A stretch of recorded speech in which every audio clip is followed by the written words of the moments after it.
Юбилей детско-юношеской спортивной школы в Усть-Мае отметили первенством по волейболу. Учреждение открыло свои двери в далеком 91 году, и сегодня там ведется подготовка юных спортсменов по нескольким видам спорта. Подробности далее. Четверть века спортивных побед. Усть-Майская детско-юношеская школа отметила свой 25-летний юбилей. ДЮСШ было открыто в 1991 году.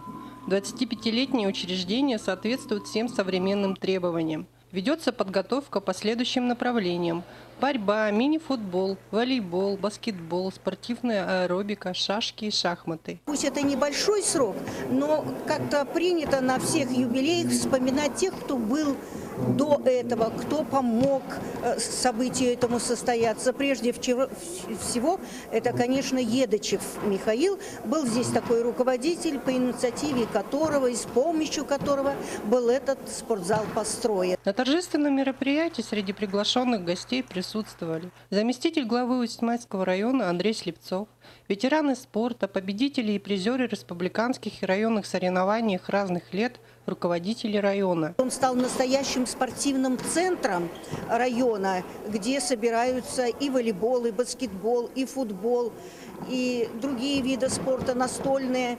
И поэтому я желаю, чтобы у нашего спортивного зала было как можно больше друзей, которые бы ему помогали, и, конечно, одаренных, творческих спортсменов, которые придут в спортзал и будут прославлять нашу родную Усть-Майскую землю. В честь праздника было проведено открытое первенство по волейболу среди женских и мужских команд.